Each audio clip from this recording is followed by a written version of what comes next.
of the Father. He loves his son as a young man.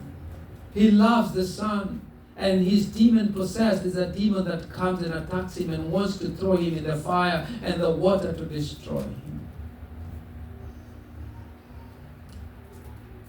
Jesus answered, "If thou canst believe, all things are possible to him that..." And he straightway, the father of the child, cried out and said with tears, "Lord, I believe. Help my..." I love this prayer. Of all the many prayers I love in the Bible is this prayer. Lord, I have faith, but help my unbelief. I believe, that's why I brought him here. The fact that I removed him from home and he came even being attacked all the way and up to now. Jesus, I believe, but I don't think I have as much faith to cast the demons out. And he says, Lord, I believe, but help my unbelief.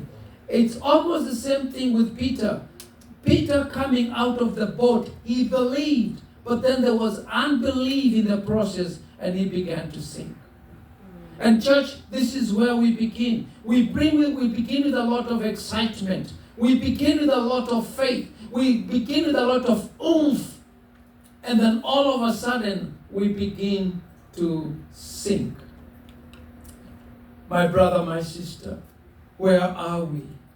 Where are we? Why is Peter sinking in Matthew chapter number 14, verse 31? Why is he sinking? Why is he sinking?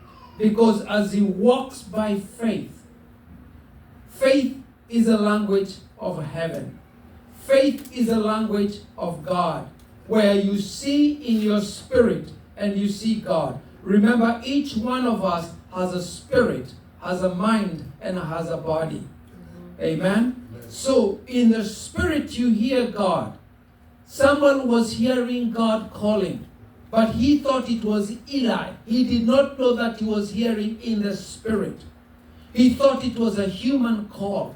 My brother, my sister, God speaks to us in the spirit. Every one of us, without exception, because all of us have the Spirit of God in us. We are created in the image of God. Imago Dei. We are created in the image of God. In the image of God are we all created. And so each one of us have a soul. And it is appointed once man to die, and after death, judgment. Every soul shall die. So Peter believes in his soul. He believes in his spirit. And he comes out. But my brother, when he begins to walk on the water, the reality of the physical hits him. Whenever we begin any journey by faith, whenever we begin to walk by faith, reality hits us. When the children of Israel left Egypt, they were very happy. They had crossed the Red Sea. They were very excited. They were, we are going to the promised land. Immediately they landed on the wilderness because God changed their route and made them pass through the wilderness so that they can have intimate moments with God. And maybe God has brought you in a wilderness right now, in a place where nothing seems to work, in a place where you feel detached from the human civilization and from others. And God has brought you to that place where you can totally depend and learn to depend on God as the author and the finisher and the perfecter of your life. Amen. Amen. And so when you arrive at the wilderness, you realize the sun is so hot. You realize there's no food, and you realize there's no water. And you realize there are snakes and scorpions and wild animals. And you realize there are wild animals all around you. And you say, God, why did you bring me in this desolate wilderness? But God is there.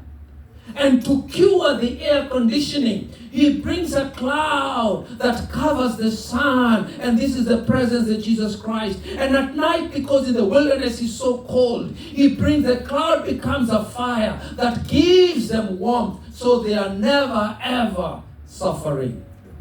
And the Lord made their shoes not to wear off. He made their clothes not to wear off. Then the cloud, the pillar, the presence of God himself made all the animals never attack them. There was no snakes or scorpions that ever attacked them. There were no wild animals that ever attacked them. There were no enemies that attacked them because the presence of the Lord was with them. When Peter was asked to walk on the water, Jesus was already walking in the storm, on the storm. He was riding on the storm. And so for you, when you are in the storm right now, God has told you to begin the great awakening. He has called you to give unto God. He has called you to start ministering and waiting unto God. And immediately you begin to sink when you start thinking, oh, I don't have the time. Oh, I'm so tired. Oh, I cannot even focus. Oh, I cannot even fast. Oh, I don't even have time for my friends. Oh, I cannot. Things come in the natural. The storms, the reality of the storm. It doesn't make sense anymore. And when you begin to see how you cannot do it, I don't even have the finances. God, you want us to go to a new place. God, you want us to do this thing. God, you want this. We don't have the resources. God, how are we going to do it? When you begin to question,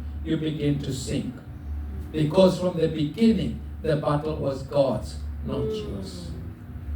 Yours is just to walk to Jesus.